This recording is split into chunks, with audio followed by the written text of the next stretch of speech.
Hello, Shawn. I'm very glad to have you here as a guest in my I Am series of interviews. I am glad to introduce you to our listeners, and I invite our listeners, if they find anything useful in their own lives, anything insightful, to click on the link in the description, and please donate a small amount of money to the hospitals in Romania which are in need. And as a start, I challenge you to tell us who you are and what you do in 30 seconds, please. Sure. Well, first of all, thanks for having me, Raluca. I'm glad to be with you.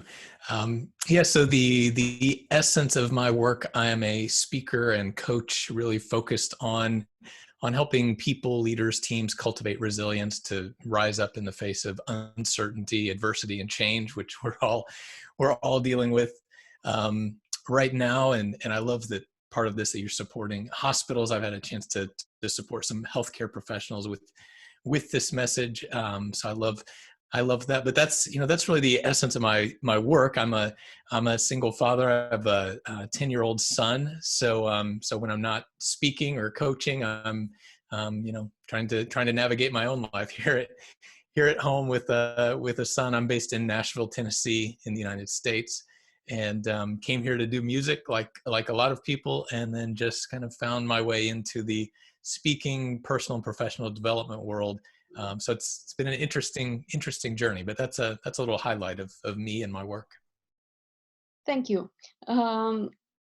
When you say you started wanting to do music, and now you are a top-rated speaker and a coach, how did you come to choose this profession? How did you become a coach? It's a good question, and I guess to some extent, maybe it chose me.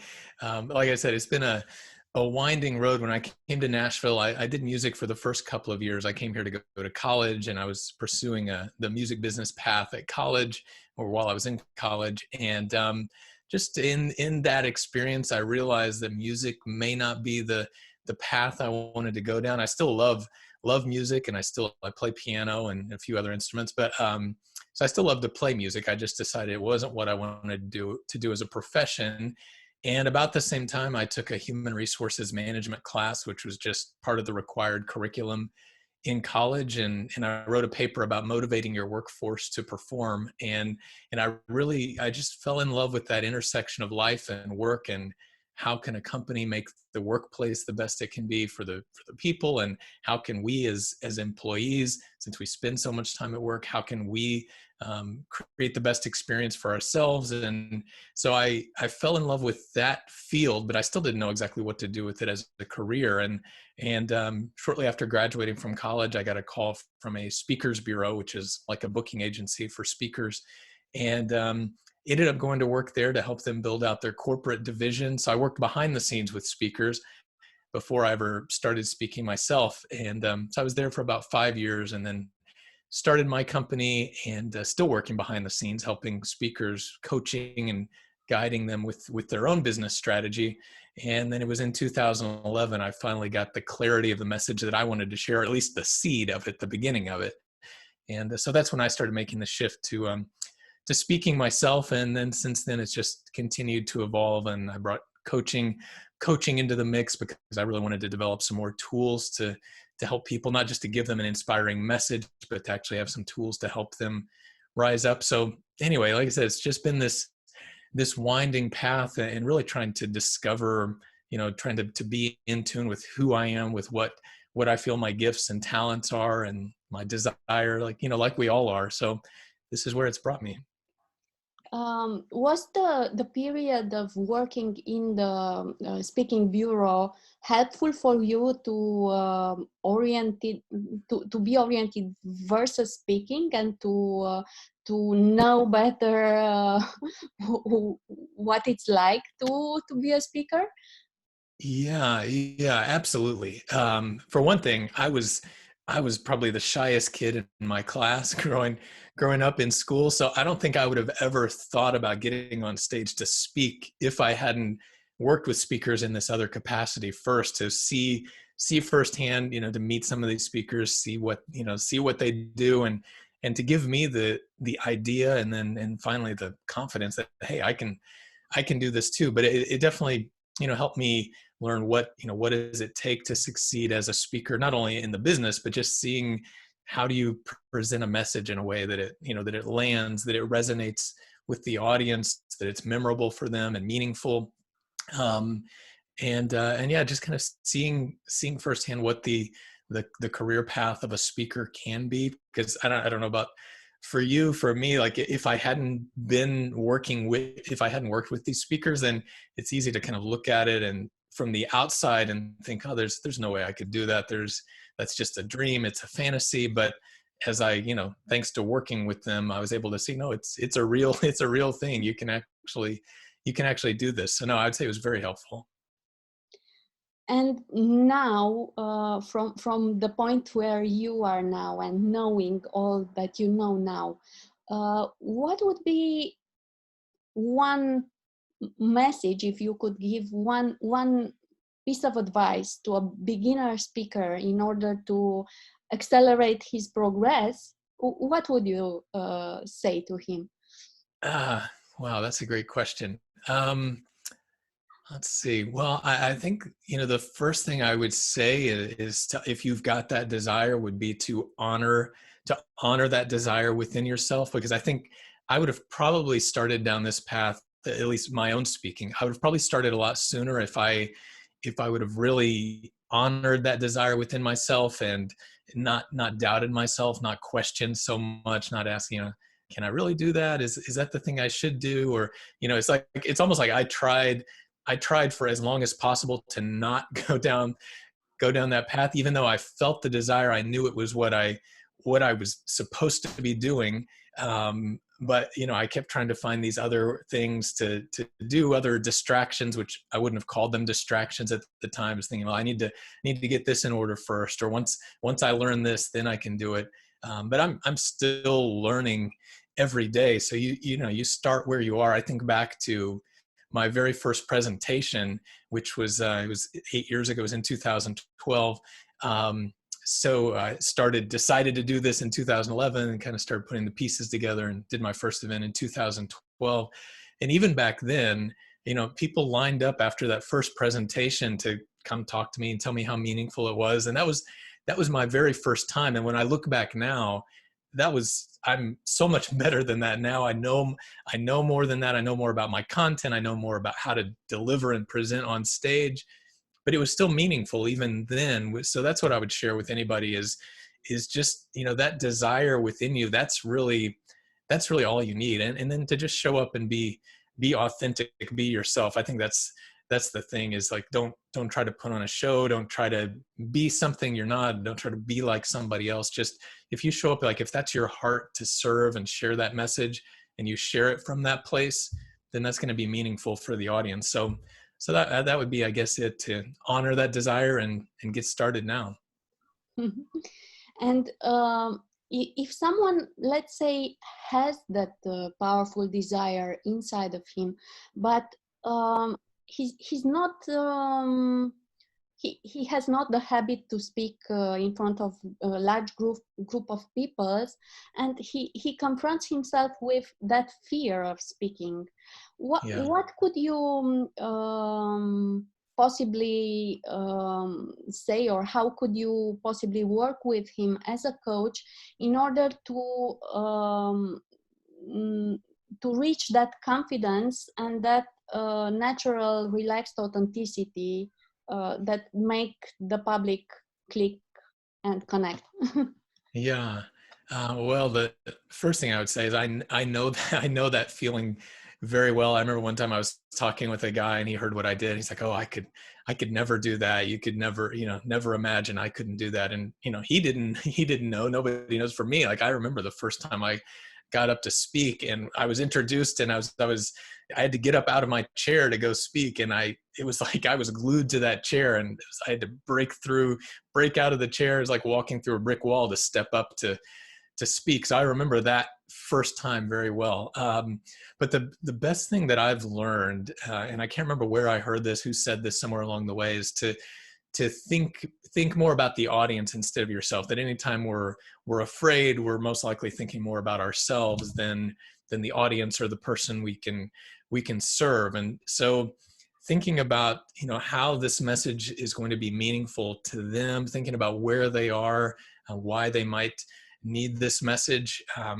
That's one of the most helpful things, to get the attention off yourself, because we can just get so consumed with the fear and all those thoughts, and we start telling ourselves all these stories of, what if this happens, what if that happens, what if they laugh at me, or what if I forget what I'm going to say, whatever it is.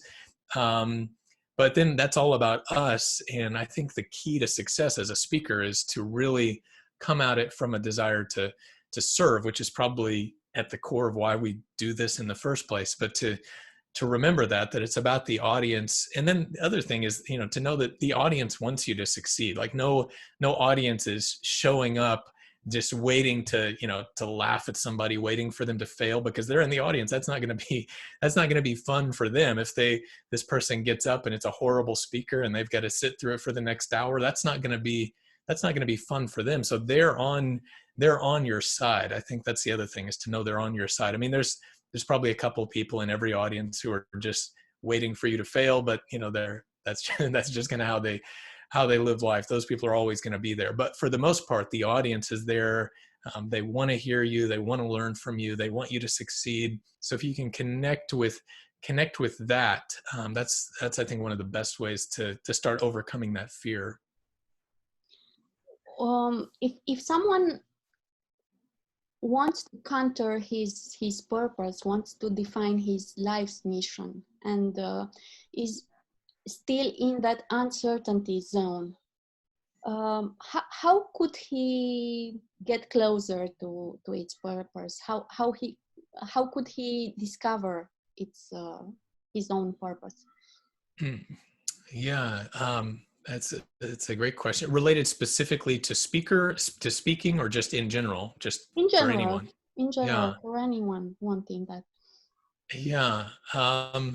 I think, finding your purpose, to me, like it used to be when I was, younger, 18, 19, 20, trying to find my purpose, and even beyond that, I felt like I'm supposed to do something big. What is my big purpose? And I feel like it was paralyzing for a lot of years. And then I realized that I think our purpose, first of all, I think our purpose is always to be here now, like right where you are is your purpose. It's, this is my purpose, is, being here today. I think wherever you are, that is your purpose at this moment in time. And then figuring out how to align with that deeper purpose. What are you really here for? I know for me, when I look back over my life, I can see kind of hints of my purpose, even going back to childhood, which I would consider my purpose to be, coming alongside people, especially those facing difficult times, to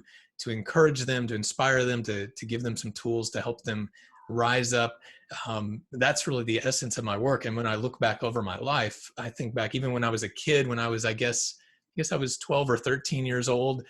My younger brother had broken his leg, and he was in a full leg cast. So he was, laid out on this little cot thing on the floor. And I remember laying down next to him when he was young. Then in high school, my grandfather was in the hospital, and I remember walking across town after high school. My friends would go play video games at the university student center, and I would walk across town to go sit with my grandfather in the hospital. I just, when I look back on my life, those things didn't register at the time, but now I feel like that was always part of who I am and what lights me up. So that would be my probably first piece of advice to somebody, is to look back over your life and see if you can find those hints or those clues of, what are the things that you're just naturally drawn to. Like if nobody told you what to do, you could do anything you wanted to do. like what are the things you naturally gravitate toward? What are the things that really you just feel like it's fully you, that you feel like you're fully alive, you feel energized. I think, looking for those clues in our life, that can be a good start, I think, to at least start you down that path of realizing, oh, maybe this is what I'm here to do. And then vocation wise, where that goes vocation wise, there's all kinds of options. Like even for me now, I think once I got clear on my purpose, I realized I can do this as a speaker and a coach for sure, but I could do this if I showed up at a company as a, administrative assistant or whatever my task was. I can still show up to come alongside people and be a light, be an encouragement. So that's why I say it's not so much about your vocation. You can align with your purpose in this moment, but looking at those clues to find out what are the things that are just what's natural to you.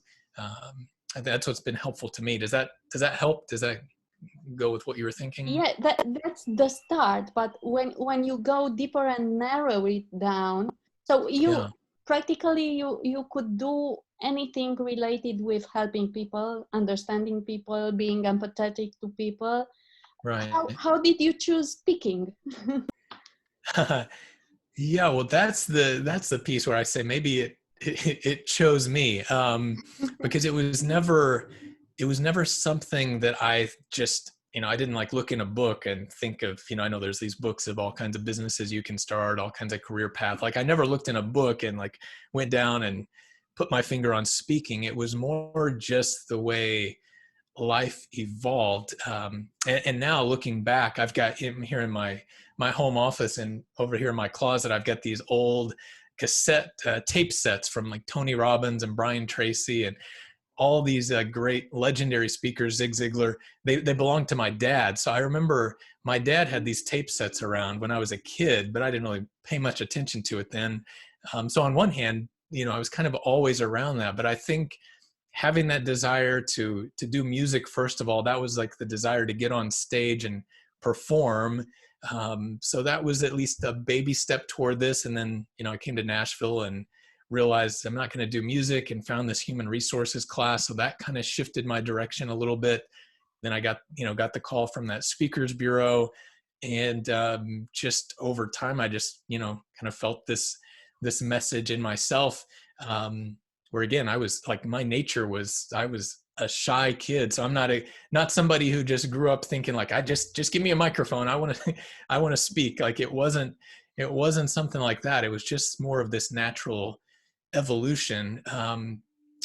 So that's where I guess coming back to the earlier advice about listening to that desire in your heart. I think we all know what it is, like what we're supposed to be doing. Like you can feel that, and what you feel right now may not be the thing you're doing 20 years from now, but at least in this moment, I think we can all, if we can really quiet down and listen, which that's part of it, I think, is quieting down, settling down, breathing, kind of just calming ourselves so we can listen to that voice within ourselves that knows what it is that we're supposed to do. There's a man that I used to work with or work for.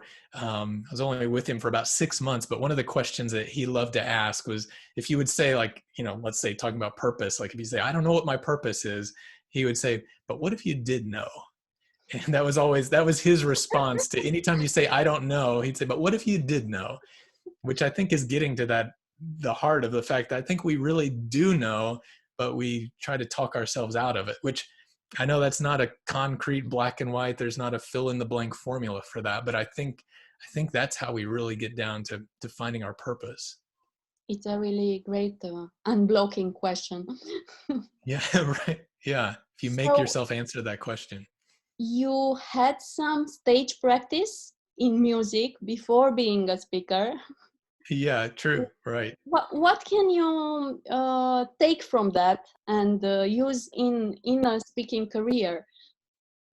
Yeah, that's a great question. And I think, growing up, what I loved when I was a kid growing up, I loved this country band called Sawyer Brown, which, they're not the Rolling Stones. It's not Led Zeppelin, not some of the, better known bands, the Beatles, but I grew up in a small town, and that was this country band. They became my heroes as a kid. And they're one of the things, they're still around, I think 30 some years later. But one of the things they're known for is their stage presence, from the lead singer to just everybody. There's just a lot of energy on stage. So that was kind of my model, seeing people on stage. And then I love Elvis too, going even back further than that, who's of course the classic legendary showman.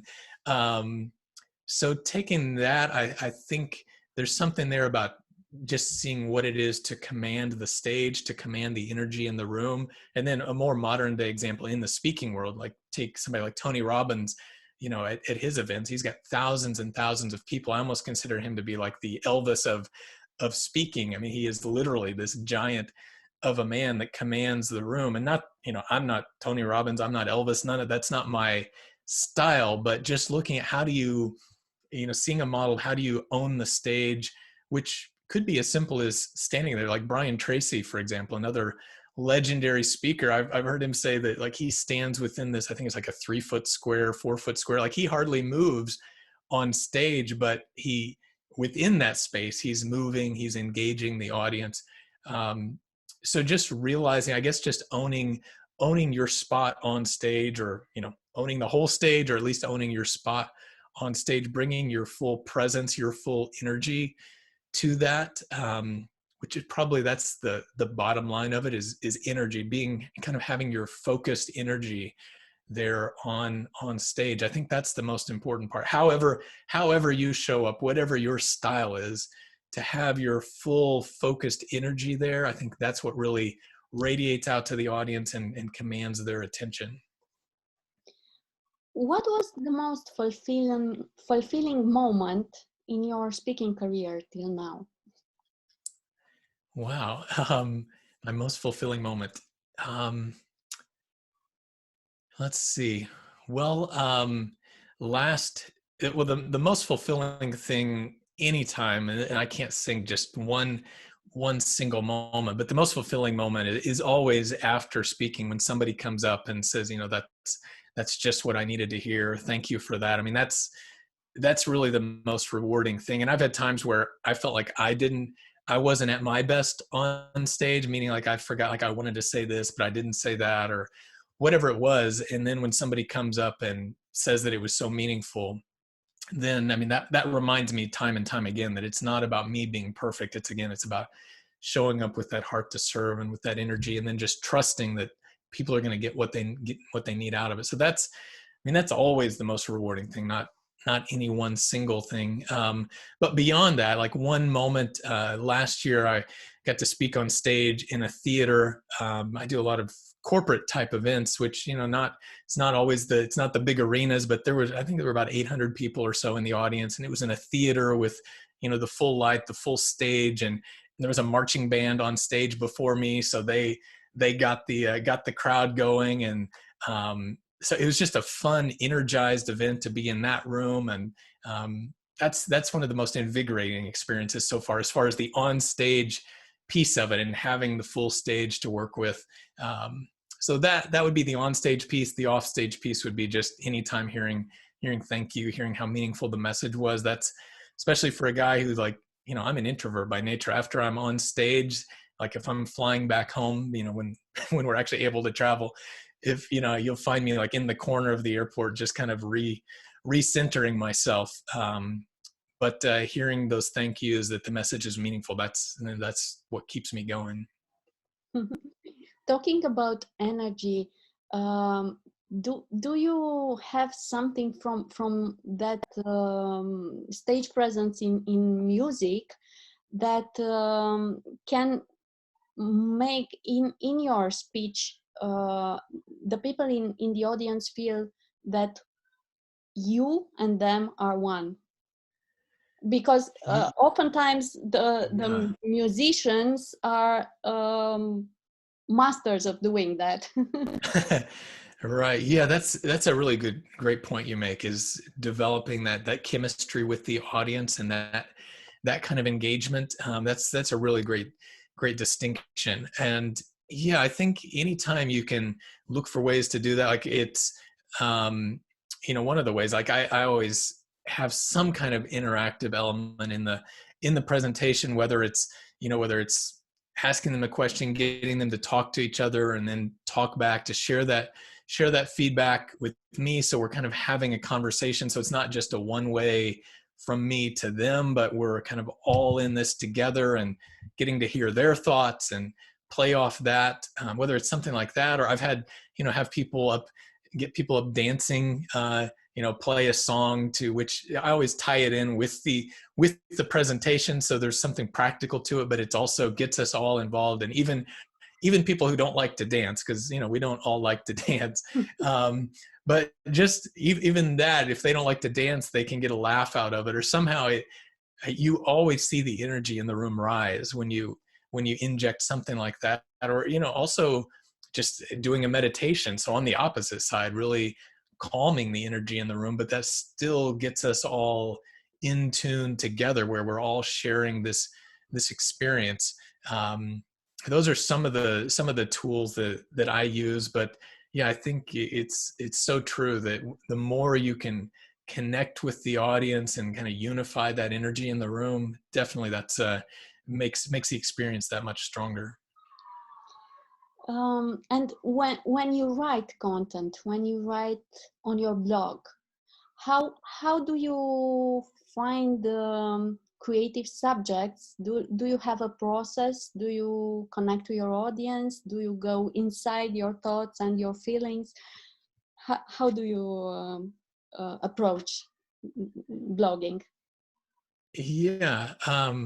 Well, my process is different from some. I know some, map out a content calendar and have it all mapped out for the month or for the year, and that's something I, could probably do better at that. But for me, it's definitely more of an organic, inspired process and it's a combination of things. Either everything, whether I'm speaking or writing, I mean, anytime, that's always coming through the lens of my personal experience. I mean, I'm sharing things that I've studied and that are backed up by research and all that. So the content, there's depth to the content, but I'm always presenting it through the lens of my personal experience. So, like yesterday, for example, it was kind of started out with a funky day, and I found myself in this, downward spiral of thinking. And so then I had to work through a process to get myself up out of that. How do I shift my thoughts? And going through that experience, I mean, now I'm working on, okay, now how do I deconstruct that and turn that into a blog post or a video or, something. So a lot of what I share is based on personal experience like that, or just, noticing obviously if there are, world events or national events, things in society, you see that we're all sharing this experience, then that, that can be a prompt, which even, for example, of, racial matters, for example, like that's not my area of expertise, but I look at it through the lens of what I do know, what can I share that would be helpful to this conversation, so looking things like that, or dealing with the COVID crisis and figuring out what can I share that would be relevant to that, just knowing that we're all struggling with that, or we're all, adjusting to working from home, things like that. So I'm always looking at, what might be relevant to the audience today, combined with what I'm experiencing, and really just knowing, again, we're all having a shared human experience. So I know if I'm experiencing something that's meaningful to me, then chances are that's meaningful to somebody else. So that's usually the inspiration for whatever I create. And when you coach someone in resilience, um, first of all, how do you define resilience? What is resilience for us all?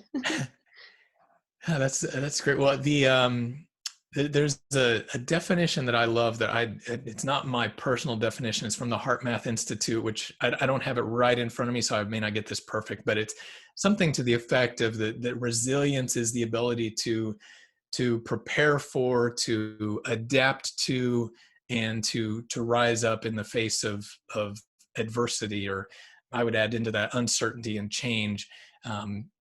But I think that the essence of that, though, it's really developing the ability to shape your experience, to be the creator of your own experience, no matter the circumstances. So your life is not dictated by the circumstances that are around you, because circumstances are always going up and down.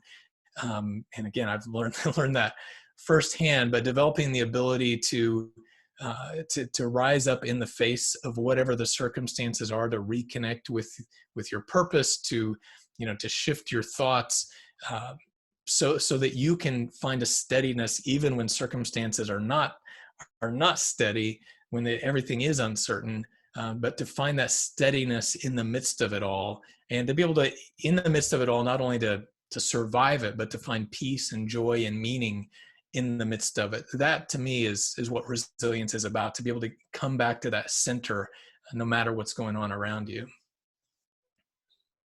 And if you work with someone who is, let's say, scared of uncertainty and he's not grounded, how can you practical implement I don't know, habits or techniques in his own life in order to reach that state where he finds himself centered in the middle of circumstances that are not favorable, let's say?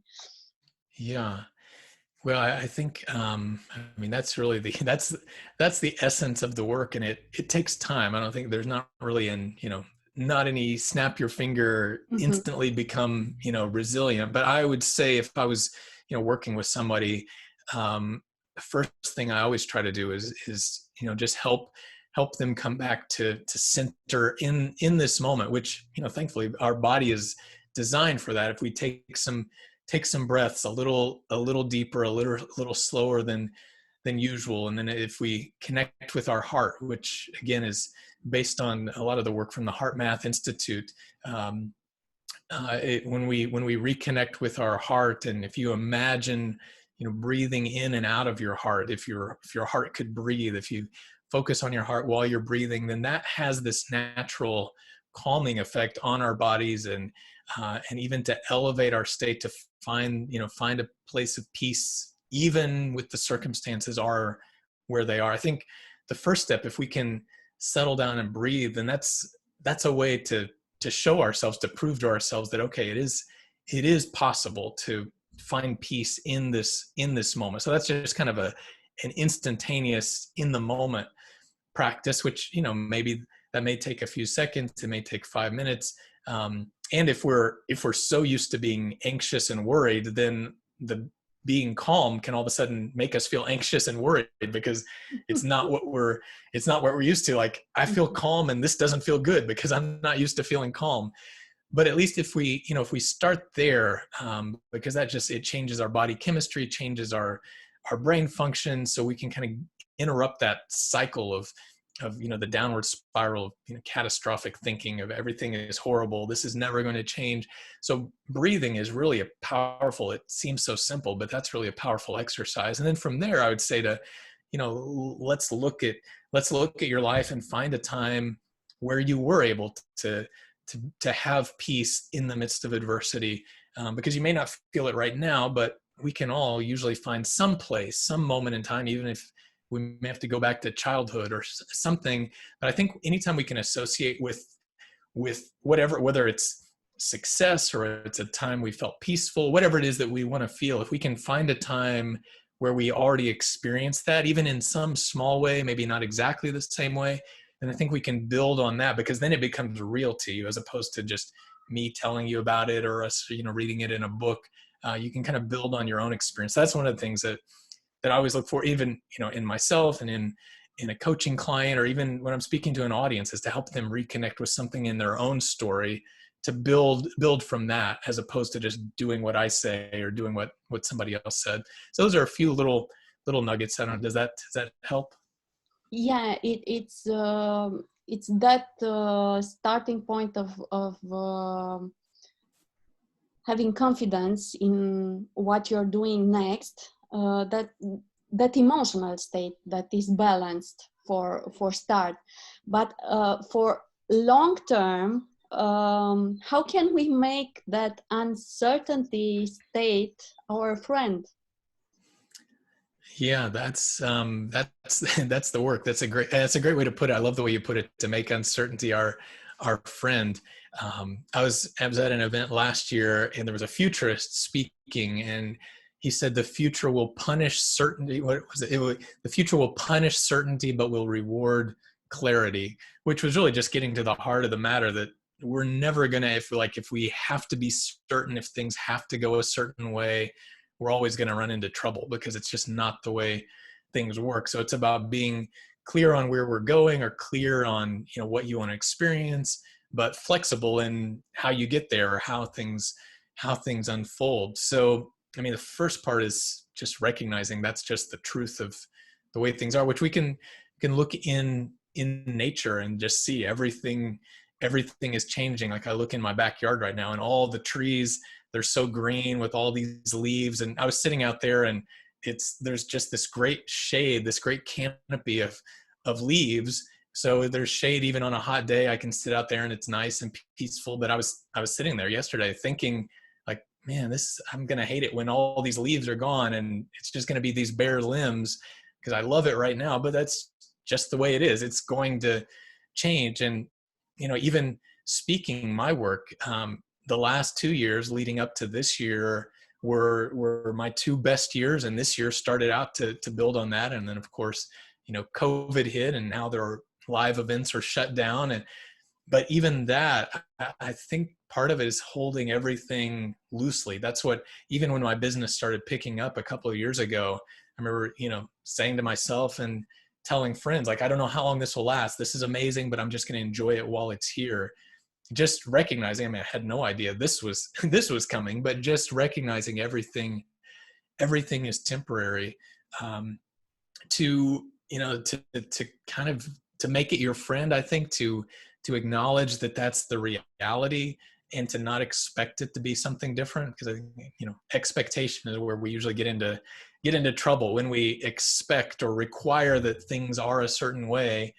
It's just, they're not going to stay that way, whether, that's, for good or for bad. We can be thankful that when things are bad, that's temporary too, but also when things are good, just knowing everything is going to change. So I think, owning or just acknowledging that reality, but then developing the practices in the midst of that, where, breathing, where doing that more and more to make that part of your day, which doesn't mean you have to meditate for 20 minutes twice a day. I mean, if we do that, that's great. But even just using that practice throughout the day, when something happens that I didn't expect, to, all right, let me take a breath and just come back to center.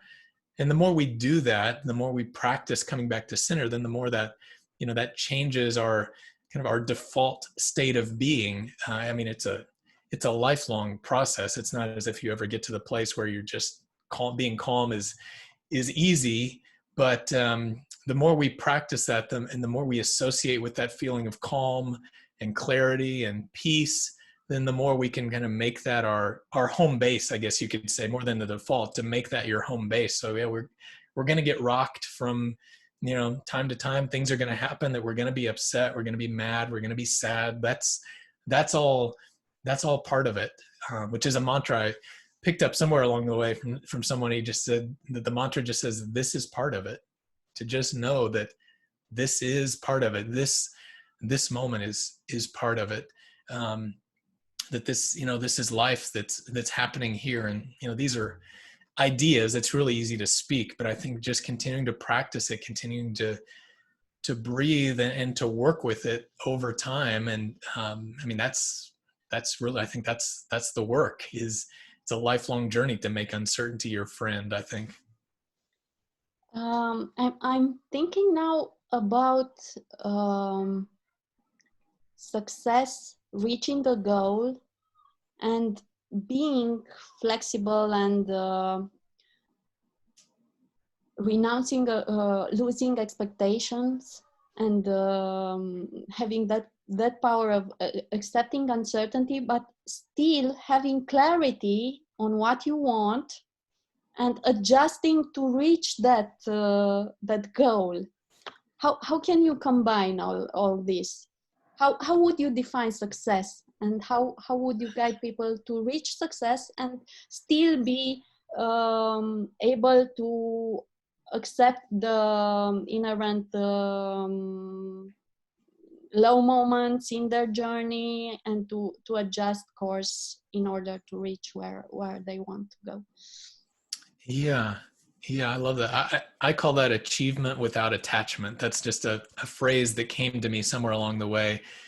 So it's achievement. I'm not against achievement and success. And I think you asked how I would define success. I think that would be up to each individual person. I would say in general, in a broad way, I would say success is being aligned with, what matters most to you in life, what you want to experience, what what your values are, living in alignment with your values, whatever that is for you. Like success for you is going to be different from me and different from everybody else. But whatever that is, I think, this achievement without attachment, meaning, set a vision for, if it's for your business or if it's for your family, for relationships, finances, whatever it may be, set a vision.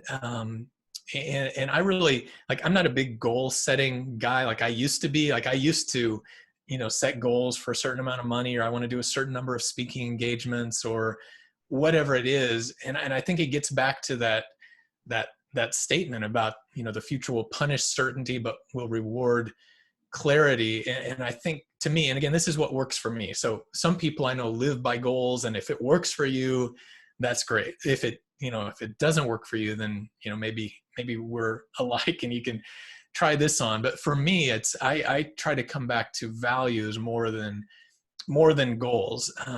So, the values of making a difference, if we want to talk about from a business standpoint, or, the value even of, financial abundance. If you wanted to replace monetary goals with something like, I live in the flow of abundance, with a mantra, with the value of abundance, which then connects with generosity. How can you align with that in this moment, regardless of what your bank account, again, just using money as an example, but anchoring it in the feeling more than in the actual external reality of it. Which this, again, it gets really deep and blurry. I'm trying to figure out how to say it succinctly in our conversation here. But I know what I've learned is early on in my career, I set so many goals and I would always come up short. Like something would always happen that I didn't expect. And, I'd be disappointed. I'd be frustrated. I'd be angry. I'd be, depressed, thinking, well, this is never going to work. But over time, when I started looking at it as, well, if I'm setting a monetary goal, what is it that I really want there? And it's, maybe it's different for everybody, but maybe it's a feeling of peace, or a feeling of security. But then if I could say, well, I'm okay right now, like I could pick some arbitrary number and say, whatever it is, and look at my bank account and say, well, I don't have that much money. But then if I can say, but I'm okay right now, like I have enough right now, then I can kind of connect with that feeling. Now, I remember talking about financially, it was, I guess, 2-3 years ago, I went through bankruptcy, which was a lot of years in the making. And it was a really hard thing for me as an entrepreneur because it felt like I failed. So I had to work through a lot of thoughts around that. But I remember, I filed bankruptcy, and then, then things started to turn around. And all of a sudden, within a couple months, I had my best month in 15 years at the time, in 15 years of being in business, which was really interesting to me because it's not as if I, filed bankruptcy and then I unleashed some great marketing plan. It was the same thing, but I think it was an act of surrender. Bankruptcy at the time was like surrendering, saying, okay, like I can't dig myself out of this hole. And then things started to flow, the business started to grow. And then a couple months into that, as I was kind of reestablishing myself financially, all of a sudden I got hit by some big bills. Like I had $1,000 car repair, and then found out my dog needed surgery. That was going to be like $750, but I was able to pay those bills. And I remember at the time, the first thought is, are you kidding me? Like I'm just starting to make money and here come all these bills. Like, isn't that just the way life goes? But then I thought, well, wait a minute. This is what abundance feels like because I can pay these bills. I have the money to pay these bills. So it's little shifts like that of how do you look at things? Like you could either look at it and think, oh my gosh, here we go again, or say, no, this is perfect. Like I can pay these bills. And as the year went on, it ended up being my best year at the time, my best year in business, which I can attribute to nothing but surrender. I think that's that achievement without attachment. Like I'm not, I didn't set the goal for that year and say this is how much money. It was just this act of surrender. And I think what I've learned is the hardest work is working with our thoughts, working with our mindset. And I think if you do that, like if you cultivate the right mindset, you work on aligning your thoughts with what you desire, like again, whether it's abundance or to live on purpose, whatever that is for you, if you align your thoughts with that and then cultivate that feeling, like to feel now, like when I paid those bills, this is what abundance feels like. And to feel that, I think, it depends on depending on your viewers, like some people may say, exactly, I know exactly what you're talking about. For some, it might be like, that seems a little out there. I don't know what it's all about. All I can say is try it and see for yourself, make yourself an experiment. But it's I guess anchoring to the feeling, letting that feeling of what you desire be stronger than what you see externally. And then when you use that, it changes your experience. And then in some weird sort of way that somebody could probably explain better than I could, the environment has a way of changing. But if you take ownership of your piece of it, then things around you start to happen in a way that they don't happen if you're chasing it, if you're like, you're grasping for it, you're reaching for it, you're fighting for it. Speaking as someone who did all those things. So that's a long answer to your question. I don't know if that's helpful, but it is. Thank okay. you. Good. Talking about playing with your son and your nerve wars. Yeah. What is your favorite thing in those wars? Yeah, my favorite thing is just seeing the joy on his face, seeing his smile, hearing his laugh, being silly with him. I mean, it's a time for me to be a kid. I'm 43 years old and he's 10. But it's a time for me to be a kid again. And it's kind of like if you look back on your life and think, I wish I knew then what I know now. And it's a chance as a kid. Like I can be a kid now in a way that I wasn't a kid when I was really a kid. I can be more playful and have the freedom. I think, when you're younger, you worry about a lot of stuff and then you get older and you realize, oh, that stuff doesn't really matter. So I can be silly and, not worry about what does this face look like? Do I look like an idiot? Whatever it is. So I can be fun and be playful. And then the more playful I am, then the more it lights him up and the more excited he is. And it's a chance to do something he loves, to share that moment with him. How were you as a kid in your early childhood, Shawn? Well, I mean, I don't know how perfectly I remember everything. I know I was I was very careful, very cautious. And I think, my parents would say now that they had a role in that because they didn't want me to get hurt. And they even say now, like, I think we were too protective over you.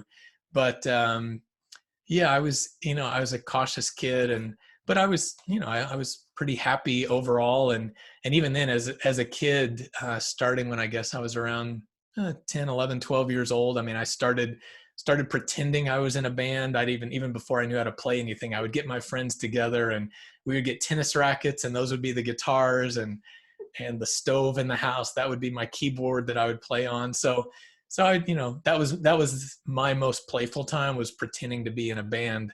But, so I guess that was the performance part coming out, but in other areas of life, I was very, very careful, very cautious and shy. Like I mentioned, I didn't want to be seen. So it's this very weird thing of, on one hand, wanting to perform, and then on the other hand, not wanting to be seen. And I think it's taken me a lifetime to try to balance those two. So what would you suggest to someone who is shy and who is not in that state of letting himself open up and free the self-expression inside him? Hmm. Yeah, that is, well, first of all, I mean, I think my heart is connected with that person, because I know that feeling so well. And it's, you can't just change that overnight. There's, different things we could look at, as far as if we were to really dive in and try to investigate that, to find out where did that shyness come from. If you can figure out and experience where that came from, sometimes that's helpful, because sometimes we just develop this way of being, which could be shyness, or it could be maybe you're just angry all the time. Whatever your natural state of being is, if it's something that you'd like to change, you can look and maybe see, can you identify where that came from, or where's the last place you remember where you were not like that. Sometimes that's helpful, just to get a little bit of extra information to know where it's coming from. And then, moving beyond it, I think, we can look, what would be, who would you be if you weren't that person? If that wasn't your nature, what do you want to be? Which I wouldn't say, just because you're shy and you don't want to be shy also doesn't mean you want to be the most boisterous person in the room either. But, who do you want to be? And, if you were at your best living, without the shyness, if you could shed that skin, who do you want to be? How would that person show up? To visualize that in your mind, to connect with that. And then look, what is a baby step you could take today? Like, not to say I'm going to go through this whole day and I'm not going to be shy. I mean, that's just, it's not going to work, because you've got a lifetime of being shy. But where's a baby step you could take? Like, maybe it's in a conversation. Like for me, for example, and this is something I still work on daily, is being in a conversation to share my opinion. Because a lot of times, if you're shy, like, you don't want to create conflict, you don't want to make waves. So if you're in a group of 3 or 4 people, or maybe just with one other person, and they're, sharing their opinion, and it's maybe you don't agree with that opinion, but if you're shy, you might just say, nod your head and agree with it and just kind of go along with it. Maybe a baby step is, in that moment, to speak up and share your opinion, which means you're going to risk that they may not agree with it. And, but where can you take little chances like that? That's something that's been helpful to me, is just, and then when you have that experience, and then you realize, oh, I did it and I survived. It wasn't as bad as I thought it was going to be. Like, I'm still here. I'm okay. And then that gives you, then you can draw from that confidence for the next moment. Like, where can I do that again? Or where can I take a bigger step? Things like that. I think, so see if you can identify where it came from, and then see, does that still serve you today? Because a lot of times we picked up something in childhood or somewhere in our younger years that really, it served us then, like it kept me safe then, but it's not going to allow me to live my best life now. So to look at that, and then again, visualize, who would you be without this way of being, in a way that you want to be. And then where's a baby step you can take today to just kind of get a taste of what it feels like to live in this other way. Thank you. And going back to childhood, do you have a memory that you cherish and that instantly brings a smile on your face? I love that question. Yeah, I hadn't thought about that. One that comes to my mind, I grew up, like I think I mentioned earlier, I grew up in a small town in the country, and we were on this dirt road, and a mile down the road from our house were my grandparents. So I spent a lot of time with my grandparents as a kid, and they were semi-retired, but still had a farm. And I remember going out in the field with my grandpa, and going out, whether it was to go check on the cows, or to to plant seeds, to tend to crops, whatever it was, but being on the tractor with my grandpa, those were some of my favorite memories as as a kid, like I can still see myself sitting on the wheel well of the tractor. There was a little toolbox that was part of the wheel well, and I would sit on that toolbox. So yeah, that's something like I can still remember that. I see my grandpa, I see the field, see the tractor. So those were some great memories. Thank you, Shawn. And now, as our interview comes to its end, I ask you, please complete the sentence, I am, with one word. With one word, wow. I would say I am light. And I say that because I have a stone that just came to my mind. I have a stone that it was an exercise we had to write this one word, and light is what I wrote on there, which I think encapsulates the essence of everything else that I want to be. So that's what I would say. That's my desire, at least to align with that, to be that wherever I go. Thank you. It was an enlightening interview. I've got so much of it, and I hope you, our listeners, as well. And please, if you found this conversation interesting, useful, if you can get something practical out of it, please click that link in the description and donate a small amount of money for the hospitals in Romania. It was such a pleasure to have you here. Thank you so much, Shawn. Take Thank you, care. Luca. We will keep in touch. Sounds great. Thank you so much. It's great to be with you. It was my pleasure.